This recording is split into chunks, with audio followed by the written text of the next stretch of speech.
আসসালামু আলাইকুম। কেমন আছেন? আশা করি সকলে অনেক ভালো আছেন। আজকে আমরা ফ্রিজ প্যানেজ সম্পর্কে আলোচনা করব। আমরা সকলে জানি ফ্রিজ অর্থাৎ জমিয়ে রাখা বা আটকিয়ে রাখা। তো আমরা নির্দিষ্ট কলাম এবং রোকে কিভাবে আটকিয়ে রাখা যায় ঠিক সেই বিষয় নিয়ে আজকের আলোচনা করব। ফ্রিজ প্যানেজের ব্যবহারটি শিখব। আমরা home home insert page layout এবং এখানে দেখেন লাস্টে ভিউ এর আন্ডারে ঠিক ফ্রিজ প্যানেজে যদি আমরা আসি এখানে ফ্রিজ প্যানেজ, ফ্রিজ টপ এবং ফ্রিজ ফার্স্ট কলাম আছে। অর্থাৎ আমরা ধরেন যে আমরা যে হেডলাইনটা রয়েছে অর্থাৎ এখানে যে রোটা রয়েছে এই রোটা আমরা এটাকে আটকিয়ে রাখবো। অর্থাৎ এটা মাউসের পয়েন্টারটি যদি আমরা উপর নিচ করি তাহলে কিন্তু এটা আহ, ঠিক এক জায়গায় স্থির থাকবে, আটকিয়ে থাকবে। তো সেই ক্ষেত্রে আমরা চাচ্ছি যে এখান দিয়ে অর্থাৎ এখান থেকে যতগুলো ডকুমেন্টস রয়েছে সেগুলো দেখবো।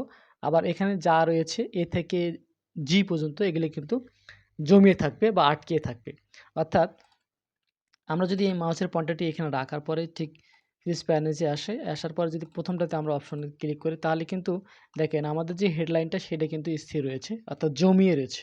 হুম আবার সেমভাবে আমরা যদি এদিকে দেখতে চাই তাহলে কিন্তু এখানে আমরা সবগুলো ডকুমেন্টস দেখতে পারবো। যদি অনেকগুলো ডকুমেন্টস থাকে সেক্ষেত্রে কিন্তু এই ব্যবহারটা জানা খুবই জরুরি।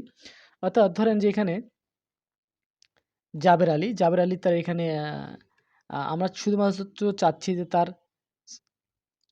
সেলস টার্গেট এবং সে কতটুকু সেল দিয়েছে, কতটুকু অ্যাচিভ করেছে, ঠিক এতটুকু দেখতে পাবো। তো এই ছিল ফ্রিজ প্যানেজের ব্যবহার। হ্যাঁ, এখন আরেকটা আছে সেটা হচ্ছে ফ্রিজ টপ রো। সেই রোটা হচ্ছে যে উপরে যে রোটা রয়েছে আমরা জানি যে এটাকে রো বলা হয়। অর্থাৎ ১, ২ এভাবে ৩ নম্বর যে ৩, ৪ এদিকে লম্বালম্বি যেটাকে বলা হয় এটা রো এবং কলাম হচ্ছে এগুলো অর্থাৎ ABCD। আমরা কি চাচ্ছি? আমরা চাচ্ছি যে ফ্রিজ টপ রো এটা যদি আমরা ক্লিক করি তাহলে আমাদের যে উপরে যে লাইনটা রয়েছে এটা কিন্তু আটকে থাকবে। অর্থাৎ দেখেন মাউসের পয়েন্টারটা যদি আমরা আপ ডাউন করি তাহলে উপরের যে অংশটা রয়েছে সেটা কিন্তু হবে না।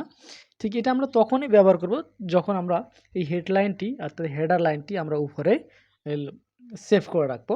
আচ্ছা, আমরা ফাংশনটি জেনে রাখলাম। এরপরে ৩ নম্বর অপশনটা রয়েছে ফ্রিজ ফার্স্ট কলাম। অর্থাৎ এই যে কলামগুলো রয়েছে ABCD আমরা যদি আমরা চাচ্ছি যে এই যে কলামটা অর্থাৎ আমরা এখন যদি মাউসের পয়েন্টারটি আমরা এইভাবে নিয়ে আসি তাহলে কিন্তু আমরা কোনো কিছু পাচ্ছি না। দেখেন নেই, সব কিন্তু হারিয়ে গেছে। এজন্য আমরা চাচ্ছি যে আমরা কি চাচ্ছি আমরা রোটাকে যদি আমরা চাই ফার্স্ট কলামটাকে যদি আমরা এখন ফ্রিজ করি তাহলে কিন্তু সে কিন্তু তার জায়গায় থাকবে। দেখেন সব ডকুমেন্টস দেখাচ্ছে কিন্তু দেখেন এইভাবে। এই ছিল ফ্রিজ প্যানেজের ব্যবহার। অর্থাৎ এই ৩টি ব্যবহারের মধ্যে যদি আমাদের এইগুলো জানা থাকে তাহলে আমরা আমাদের কাজগুলোকে আরও সহজ এবং ইজিলি করে নিতে পারবো।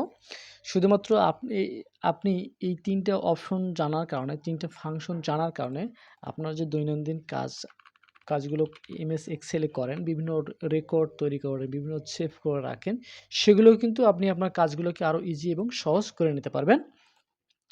তবে সবথেকে আপনাকে মাথায় রাখতে হবে উম আপনি কি চাচ্ছেন? আপনার হেডলাইনটি কোথায়? সেটার উপর ভিত্তি করেই আপনাকে এই ৩ টি ফাংশন আপনি ব্যবহার করবেন। তবে আমি মনে করি যেহেতু আ আমরা অনেক ডকুমেন্টস থাকার কারণে যদি দেখার আমাদের অসুবিধা হয়, দেখেন এভাবে আমরা কিন্তু দেখতে পাচ্ছি না। সেই ক্ষেত্রে আমরা এই ফাংশনটি ব্যবহার করতে পারি। ধরেন যে আমরা চাচ্ছি যে প্রোডাক্ট আইডি থেকে এগুলো স্থির থাকবে এবং এই রটা স্থির থাকবে অর্থাৎ আটকিয়ে থাকবে। তাহলে সেই ক্ষেত্রে আমরা ফ্রিজ প্যানেজের আন্ডারে বাস এখানে নিলাম। এখন দেখেন ইজিলি আমরা সবকিছু দেখতে পাচ্ছি। এই ছিল আজকের ভিডিও। আশা করি ভিডিওটি আপনাদের অনেক উপকার আসবে। এরকম সুন্দর ভিডিও পেতে ফলো রাখুন আমার আইডিতে। নিজে শিখুন এবং অন্যকে শেখার সুযোগ করে দিন আপনার একটি শেয়ারের মাধ্যমে।